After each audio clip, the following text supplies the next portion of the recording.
alas Ketonggo Ngawi. Lah tempat setan yang kelima namanya alas Mentau lereng Merapi. Makanya kamu milih yang mana? Milih Mentau aja. Wah, kalau kamu milih Mentau setannya gede-gede, kamu puasa 20 tahun biar ditemani sama Ki Ageng Giring, jangan turun. Puasa 20 tahun di Bang Lampir Gunung Kidul, ini Pak Doso pasti tahu itu bekas bokongnya itu sampai nyitak begini. Akhirnya apa? Mampu betul buka alas Mentau ditemani Ki Gede temani Ki Ageng Giring. Buka alas Mentau punya anak namanya Danang Sutawijoyo, mampu menjadi raja. Buka alas bikin negara namanya Mataram, yang akhirnya dipecah Belanda jadi dua, Jogja sama Solo, yang akhirnya dipecah lagi Hamengkubuanan, Pakualaman, Mangkunegaran, Kasunanan. Puasa itu. Ki Ageng Pengging pengen punya anak jadi raja, suruh puasa sama Sunan Kalijaga 7 tahun. Akhirnya punya anak namanya Joko Tingkir jadi Rojo Pajang. Nggak puasa. Calon Raja Mataram itu ada yang nggak mau jadi raja karena takut kalau jadi raja tidak alim. Maka dia keluar dari kerajaan namanya Raden Bagus Harun, menempuh perjalanan spiritual, puasa 7 tahun di daerah Ponorogo, Kampung Pagotan, di samping sumur. Yang sumurnya itu akhirnya ditirakati selama 7 tahun. Tahun ke-7 sumurnya itu naik airnya 7 meter. Tanggal 27 Ramadan, aku dapat Lailatul Qadar. Maka sumurnya dikatakan dengan nama sumur Sewu Wulan. Karena sumur Sewu Wulan, maka kampungnya sekarang disebut Kampung Sewulan, di belakang pabrik gula Pagotan itu. Raden Bagus Harun akhirnya punya anak perempuan galaknya luar biasa, dikenal dengan nama Nyi Ageng Alap-alap. Lalu ngamuk naik di atas pohon. Dinikah Raden Santri, punya anak namanya Mbah Maktum.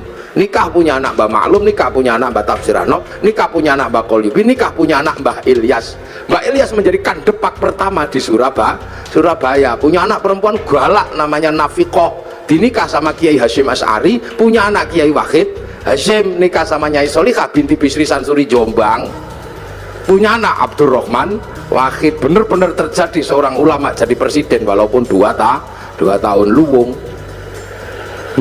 Cara mana? Lu makanya kayak Lirboyo itu, pondok besar Lirboyo itu, ketika Kiai Mbah Manap mau mendirikan Lirboyo, waktu itu pusatnya berandal, suruh puasa, ngerowot, jangan makan yang di atas tanah, makan umbi-umbian. Dijalankan selama 56 tahun. Makan uwi, tahu uwi? Ngerti gak uwi? Uwi umbi-umbian gede itu. 56 tahun makan uwi, sampai akhirnya uwinya hilang, dicuri gendruwo. Akhirnya diganti gadung sama Mbah Manap, akhirnya gadungnya dicuri gendruwo. Akhirnya karena makan gendruwo, gendruwonya makan gadung, akhirnya jam 12 malam gendruwonya mendem. Angin ribut terjadi di Lirboyo, pondoknya ambruk karena ada gendruwo makan gadung. Akhirnya sama Mbah Manap dikasih minum minyak jarak, terus sembuh. Kasih tugas nimba untuk air mandinya santri, pakai singgot pring panjang, itu nyinggot namanya. Nah, maka di Lirboyo dulu zaman mondok, zaman kalau tahu itu ada kriat itu gendruwo nimbo. Nah, tapi sekarang gendruwonya pensiun karena Lirboyo sudah punya sanyo. Pensiun. Luar besar. Loh. Makanya di Jogja ada orang menempuh jalan puasa, namanya Sukirah. Ini Pak Doso ya. Sukirah ini perempuan biasa, tapi punya cita-cita pengen punya anak jadi raja. Padahal bukan tetangganya raja, istri raja juga bukan, maka tetangganya olok-olok, paling anakmu nanti jadi presiden, jadi raja deh ketoprak. Tapi Bu Sukirah nekat puasa 9 bulan sambil ya Allah pengen punya jadi raja, ya Allah. Itu 9 bulan anaknya lahir, laki-laki keriting jemblok gitu, dikasih nama Soeharto, itu jadi presiden 32 tahun. Itu makanya dulu jalan puasa ini banyak ditempuh oleh nenek moyang kita. Pengen istri cantik kok ditolak. Orang dulu puasa, masuk masjid kalau santri baca ya Rahmanu ya Rahim, 7 hari 7 malam I love you. Nah, ya, kalau nggak mau ya Rahmanu ya Rahim, ya cari pohon besar bawa beringin di kantor Pelindo itu, baca sunah mata kaji ajiku jaran goyang ya I love you sama saja, yang penting puasa. Lu puasa ini menghasilkan energi yang luar biasa. Ini yang kadang manusia akhir nggak ngerti. Makanya ayam aja ngerti, kalau pengen neteskan telur puasa 21 hari. Nanti ayam netes. Ulet itu kalau pengen terbang dia puasa, jadi kepompong. Ngepompong dulu. baru terbang jadi kupu-kupu. Ular itu kalau mau melungsungi ya puasa, nanti kulitnya ganti lebih mudah lah lagi. Makanya kita berdoa semoga puasa kita seperti puasa kupu-kupu, puasanya ulet, habis jadi kepompong terbang jadi kupu-kupu. Jangan kayak puasanya ular, setelah puasa tetap aja keluar ular, sekali ulo tetap uloan. Itu jangan. Puasa dukun-dukun bayi dulu itu bodoh-bodoh, nggak pinter, cuman yok apa lo kuato, tapi puasanya kuat ya bul gitu ya keluar. Dan puasa ini nggak pandang bulu, dibikin baik ya mandi, dibikin jelek ya mandi.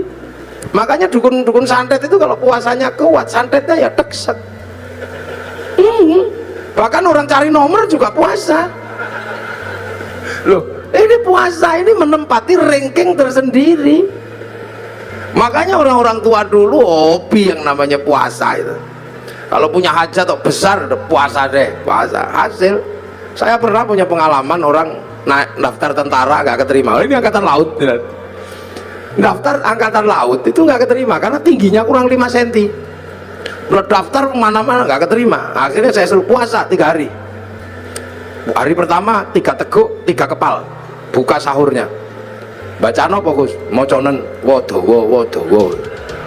Dibaca selama 3 hari wodowo. Begitu waktunya daftar diukur lebih 5 cm.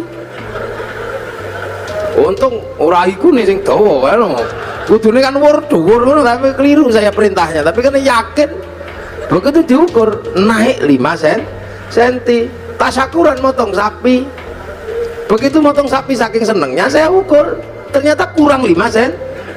Lah waktu itu meterannya yang mengkeret atau yang baca yang bingung.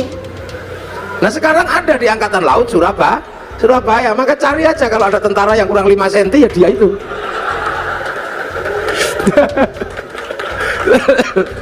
Ini puasa. Makanya nenek-nenek moyang kita kuat. Nah sekarang begitu puasa itu menakutkan, maka orang ini jadi lemah. Jadi lemah. Dulu orang Jawa, orang Indonesia ketemu singo gitu kita ikut semilar, singo ini lari. Orang sekarang begitu takut puasa, jangankan sama singa, sama melinjo takut. Nih monggo Pak melinjo ora samurat tahu. Santen itu enggak kenapa? Kolesterol. Penyakitnya banyak karena nggak ada orang mau puasa. Akhirnya begitu remuk masuk rumah sakit, dokter harus menangani orang sakit, tapi ketika orang sakit mau ditangani dokter mengatakan puasa ya, puasa dulu, kalau nggak puasa saya nggak mau operasi. Makanya pasien yang mau dioperasi pun harus puasa. Lu dokter aja ngerti, nah, sampai kadang nggak ngerti, mumpung masih sehat poso. Jangan kok tiap bulan puasa datang poso maneh. Itu caranya Allah. Dari dulu manusia dikasih senjata yang luar biasa namanya puasa. Gitu. Makanya kalau ada people power enteng-entengan, ada puasa enteng-entengan. Apa puasa enteng-entengan? Diet. Nah diet itu puasa enteng-entengan. Kan Pak Amin kan mengatakan ada people power enteng-entengan. Nah puasa enteng-entengan juga ada, namanya diet. Karena kalau diet kenemenen dead. Nah ini lah ya. Jadi ini dari zaman kuno. Makanya orang itu kalau puasanya rajin, kuat, nggak takut apa-apa, sehat. Nah sekarang manusia ini dengan puasa takut. Jadi puasa ini kiri kanan oke. Kayak apik mandi, bikin jelek ya mandi. Cuman puasa kita ini berbeda. Kalau puasa yang diajarkan oleh Allah ini la'allakum tattaqun, agar kita menjadi orang bertakwa. Apa sih takwa itu? Takwa itu adalah menghadapkan wajah kemanapun, merasa diawasi oleh Allah. Itu. Oh ini ngaji kalau di syuting itu ya gini, jadi panas. Lampunya siji loro, ngerti wong pelindung kiai ini ireng. Lampunya diakeh, Pak Doso ngerti kiai ini ireng, lampunya sing akeh. Mengarah ke saya semua ini lampunya, panas. Jadi walaupun saya ngadep ke sana, saya nggak lihat ada perempuan di sini, nggak kelihatan. Kalau lampunya gitu. Takwa itu apa? Menghadapkan wajah kemanapun, merasa dilihat Allah. Nah, makanya orang bertakwa itu menjalankan perintahnya, menjauhi larangannya, karena kemanapun merasa melihat Allah. Nah, kenapa kalau merasa melihat Allah, merasa dilihat Allah, merasa diawasi Allah kok harus puasa? Ya memang itu caranya, karena manusia itu nggak kenal Allah, ini nggak kenal. Tapi manusia yang asli kan kenal. Manusia itu yang asli kenal Allah, harus tahu ketemu kok. Sudah pernah depan sama Allah manusia itu. Ditanya sama Allah, kamu lupa nggak kalau aku ini Tuhanmu? Enggak ya Allah, aku akan ingat engkau Tuhanku. Alastu bi rabbikum? Qalu bala syahidna. Ya, saya akan. Ya sudah, kamu turun sekarang. Fanfukur ruh, maka manusia dari langit diturunkan ke dunia. Langit busuk diturunkan ke dunia. Ditaruh di mana? Ditaruh di daging dunia. Lah daging ini produksi lokal dari makanan orang tuanya makan diproses di perut, dikeluarkan jadi jadi umbel, jadi apa. Nah, makanan manusia yang paling intinya itu disimpan di sini, namanya nutfah. Nutfah itu zat hidup yang ada dalam setiap makanan, karena Allah berfirman idza arada syai'an ayyaqula lahu kun fayakun. Simpen di sini namanya nutfah atau mani. Maka nanti kemudian dicampur, punya bapak punya ibu, produk dunia ini Pak Doso, lampunya dimatikan terus dicampur itu, terus nanti dititipkan ke rahim ibu. 3 bulan jadi segumpal darah, 4 bulan jadi segumpal daging. Nah kalau sudah jadi daging, maka kemudian nyawa turunkan, manusia yang dari langit diturunkan masuk ke dalam daging. Nah begitu masuk ke dalam daging lah, proses kesingisasi dilakukan, ditempelkan, manusianya ditaruh dalam daging, dagingnya ditambah, kasih tulang, kasih tiang, kasih ikat otot, bungkus kulit, tumbuhkan rambut, 9 bulan keluar. Begitu keluar, manusia yang asli sudah di dalam, yang kelihatan bungkusnya. Lah bungkusnya ya tergantung yang buat, karena yang buat itu pesek ya keluarnya pesek. Kalau yang bungkusnya kok mancung ya keluarnya mancung. Kalau yang bikin bungkusnya kok cantik ganteng, nah keluarnya ini.